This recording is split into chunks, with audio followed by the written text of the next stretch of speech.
Today's 8x8 full body blast was inspired by the original iron guru and celebrity trainer, Vince Gironda.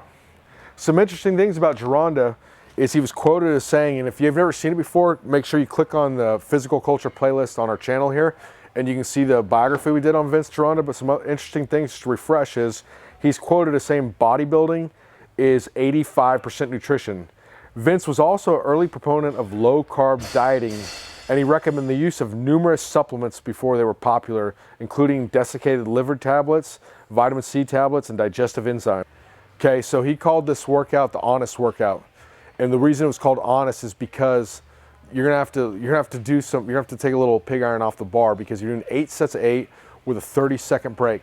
So you don't want, we're not gonna try to make a goal of shortening the rest interval. So we're picking 7 full body exercises, and we're doing 8 sets of 8, resting 30 seconds. So we started JJ about 50% of what he could do normally.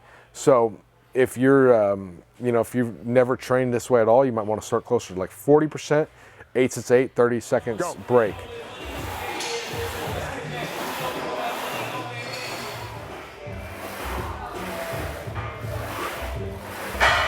And I got an interesting story about this. So in 2012, you go back to some of our bodybuilding playlists, particularly on chest and back, you can see where I was working with Branch Warren and Johnny Jackson in preparation for the 2012 Olympia.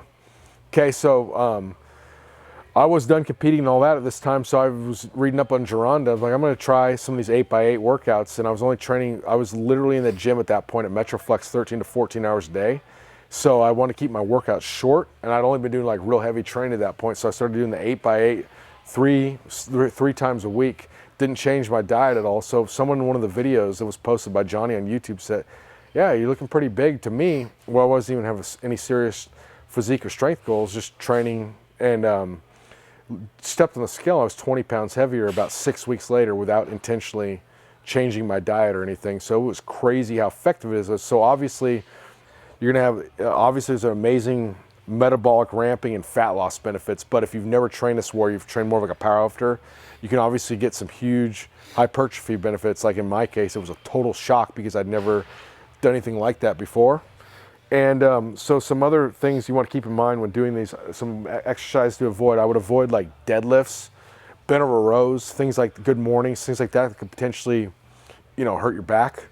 I would also avoid front squats, because like front squats, you start going past, like you start doing the higher reps, your rhomboids are going to tire out before you're, isometrically before your legs are. So you're kind of defeating the purpose there. I would also, for the most part, recommend unilateral movements. However, made an exception today when JJ did the lean away dumbbell lateral raises. What we did, instead of taking the 30-second break, he'd go 8 reps on one side, 8 reps on the other. So the break from, say he did his right side, the break between he did the right side again would be transitioning the dumbbell, doing the left side, transitioning it back.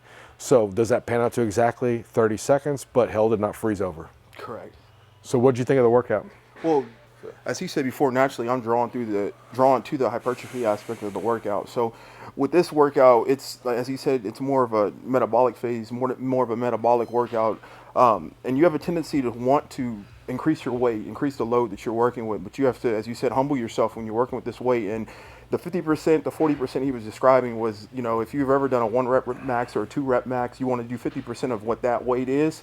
And even with that the potential to be a heavier load than you can move in those 8 sets of 8 reps. As far as the workout, I mean, it's a, kick my ass. Perfect. I mean, overall, it's a great workout, and it's something that I will do in the future. Yeah, and you can do this for, say, like anywhere from like 4 to 6 weeks, 3 times a week. And what we're talking about, or even twice a week, but what I'm saying is a good way to keep in mind with, like, say we're doing this, because this is a mixture of, you got to use compound and isolation movements. So for instance, if JJ did side delts today with the lean lateral raises, next time he could do a rear delt movement. So next time, instead of doing, hack squats, he could do leg curls or something like that. It's going to be more focused on the hamstring. So that's what you got to keep in mind with that kind of stuff. So, if you're training chest, you might go isolation one time, compound the next, incline, flat, whatever, but you can keep kind of moving around and fixing it like that. You can, if you've never trained this way, this is the interesting part. If you've always done like, low rep, low volume kind of powerlifting routines, if you did this, you can actually bulk up pretty well in this workout. If you did it, if you gotta have to eat though. I mean, you're gonna supplement your diet. and so, I mean, because he did an hour. That workout took slightly right at about an hour. That's 56 sets during that workout. So you could also do this like body part splits and stuff like this. But I think it works very effectively for this purpose with doing the full body workout. Come on, 2 more. Finish strong. Here we go.